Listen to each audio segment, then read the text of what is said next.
Hey everyone, hi, welcome or welcome back to my channel.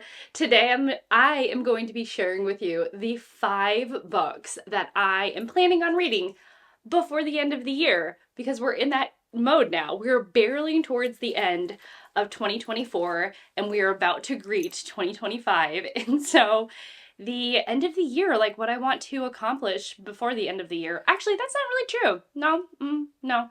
Actually, I'm really more thinking about 5 books that I actually have planned to read before the end of the year. I really don't have any goals. I don't know why. I mean, well, I kind of know why. But anyways, I am now rambling. So what I'm going to do is share with you my end of the year TBR, to be read pile. And I'm excited to be here with you today. Wow. Okay, I am out of practice or something. Anyways, if you're new to my channel, then hello. I'm Shelly. I love books and reading. And this is my dog, Harry, who is so sweet and so wonderful at times. He can also be a stinker. Anyways, if you're enjoying the vibe, I would encourage you to subscribe, stick around. And without any further rambling on, let's go ahead and get into the meat of this video. I've sort of backed away slowly from TBRs. I realized that I just wasn't enjoying making a TBR video. And so I kind of like just stopped doing them on my channel. However, these 5 books, I have actual concrete plans with other people to read them. So I was like, that's a TBR I can share because for sure, I'm going to be getting to them. What do you have right there? I'm going to share with you the books that I'm going to read in the order in which I'm going to read them. So the first book is going to be Nick Herron's second book in his Slow Horses series. I did indeed read the first book. I think most people know the show. I think that the series has gotten some attention because of the show. Starring Gary Oldman, who my husband loves. I mean, I love Gary Oldman. He's a fantastic actor. And the premise of Slow Horses is this motley crew of misfits who still work for the government, but have caused or have been in some sort of trouble. And so they kind of put them in another space where they're given busy work and they're not really important anymore. And then, of course, because they have somebody like Gary Oldman, but Gary Oldman plays a character named Lamb, who is connected and does have his finger on the pulse, even if he's trying to be kind of forced out, and he finds ways to make them useful. And the first book, Slow Horses, it was this slow build mystery, and it really all came together quite well and quite satisfyingly. So I'm so excited to read the second book in that series, and I'm reading it with my wonderful, amazing friend, Anita. The next book, I have to actually bend down and get it. The next book I am reading with a book club that I'm in, and we are reading The Mill on the Floss by George Eliot. Now, should I have probably started this by now? Yes. Yes, I should have. But we're not talking about that. I'm still going to read this, and I loved George Eliot's Middlemarch. Oh, where do you want to be? Where do you want to be? I really love Harry. Okay. He made his exit. Okay, so I really loved George Eliot's Middlemarch. It is one of my favorite books of all time, and so hopefully I have a picture yonder of the Mill on the Floss, because this is like, with this angle, I'm very far away from y'all. Anyways, The Mill on the Floss it's her most autobiographical book, George Eliot's most autobiographical book. And it's about a young lady growing up and having certain influences in her life, primarily her parents and brother, stubborn brother, close friend, who is also the son of her family's worst enemy. What? I didn't know that.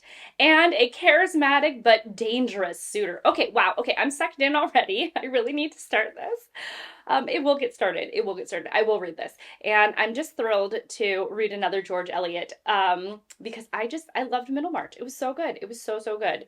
Now, next up, after The Mill on the Floss, or probably while I'm still reading it, my sweet friend Anita, whom I've already mentioned, we have decided that we want to read The Bee Sting by Paul Murray.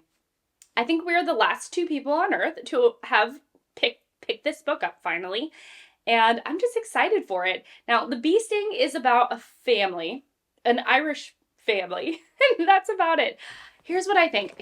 I'm like getting all close. So I think that there's always an unofficial winner for the Booker. And for example, if Percival Everett's James does not win this year, everyone who lived through this prize cycle and paid attention will think that that award was stolen from Percival Everett. And they will know in their hearts that James was the best book on the long list of the Booker for 2024. Similar, Paul Murray, I think he is the unofficial winner. He's like the, not Teen Choice Award, but he's like the People's Choice Award. In terms of like the long list for the Booker, Paul Murray's The Bee Sting is what everybody is still talking about and reading versus In Ascension by that guy, you know? Like nobody remembers him. Even though he won, nobody's remembering him right now. Everybody wants to read The Bee Sting because everybody knows that that's the better book. Have I read In Ascension to compare? No. But all I know is that the one that has won in my soul is The Bee Sting, which is why I'm reading it. Okay. Little rant over. So The Bee Sting is on my list. Next up, I'm gonna be reading To Sleep Under a Sea of Stars. I think that's the title. I'm gonna feel kind of silly if it's not, but it's by Christopher Paolini, who wrote the Aragon series, which is a young adult or middle grade dragon series. Anyways, I think I was just having this hankering to read something otherworldly, something to take me out of this 2024 life and into like I don't know, like First Contact, just something that would just take me out of this world that we're in right now. Not that life is bad or anything. I just was like, I want true, pure escapism. Something where I am just like sucked in and I want it to be this big chunky thing. And good thing for me because that thing is 880 pages, I think. So Paolini's on my list. I've never read anything by him, which is surprising. I think that his Aragon series was being published when I was a little old. I was not the target audience anymore for it, I think. Who knows? I mean, maybe I was the exact target audience and I just missed it. I don't know. Who knows? That's my story and I'm sticking with it. I was not the target audience for Aragon when it came out. But I know people love that series, and I think the FOMO book club, which is run by Jack and Gemma, that they're going to read Aragon. So I might join in for that one, depending on how To Sleep Under a Sea of Stars goes. So I'm excited. It's book one of his Fractalverse novel series. It's his first adult series it's his first series for adults. That's what I was going to say. Oh my gosh. Okay, move on. My last book, again on the ground. Okay, my last book is Dorothy Dunnett's The Game of Kings. My friend Anita and I'm going to be reading To Sleep Under a Sea of Stars with my friend Fraser. I think he's just going along with what I'm picking. I'm like, Fraser, I want to read this with you. And he's like, okay. I'm so grateful for friends that will read the books that I want to read. I mean, I have several friends who buddy read with me, and I'm ever so grateful for them because you know, it's always fun to read with somebody, okay? Like, it helps me stay focused and on track. But they also have to understand that sometimes I'm kind of a pokey reader. I'm sort of a slow reader, you know? I just sort of plod along there. So Fraser graciously said that he would read To Sleep Under a Sea of Stars with me. But I don't even know if it was on his radar. I was like, I want to read this. And he's like, okay. Anyways, similarly, though, I think Anita and I shared the same passion for Miss Dorothy Dunnett as I'm just slinging this around. And it's The Game of Kings by Dorothy Dunnett. Now, Dunnett is from what I've heard, an amazing historical fiction author. She has 2 main historical fiction series, and then a couple of standalones and a murder mystery series out there. But what she is known for is this Lyman series. Is that right? Lymond. Yes, Lime. I think I constantly was calling it Linmond. No, it's Lymond. Lymond. So, I read the first little bit of this and I was enjoying the heck out of it, but I also knew that it wasn't the right time. Like I had other reads on my plate. So I punted her to the side. That sounds kind of wrong. I put the book to the side and I knew that I wanted to pick it up later. And the later is by the end of the year. So Anita and I have plans to read this by the end of the year. I'm so excited about this because I do think it might be one of the best books of the year. Her writing is superb. It is delectable. I don't know. There's just something about the way she writes. There's a certain cadence to her writing that is just stunning. So we have Miss Dunnett. And those are my plans for the end of the year. Now, of course, you know what I'm going to say. What are your plans for the end of the year? Spill the tea on the books that I've mentioned. Of course, you know, I just want to know what's going on in your reading life. Do you have plans for the end of the year?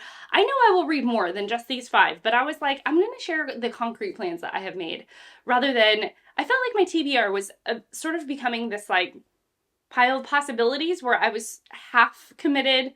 I was only partially committed to the books that I was talking about.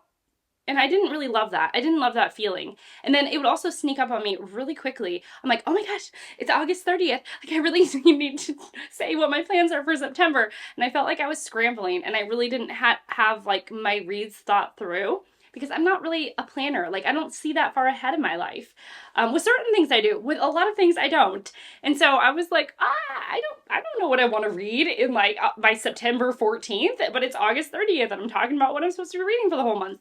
And so I was like, instead of engaging in those feelings and feeling like I should like put up a TBR, instead I'm going to not put up a TBR and see how that feels.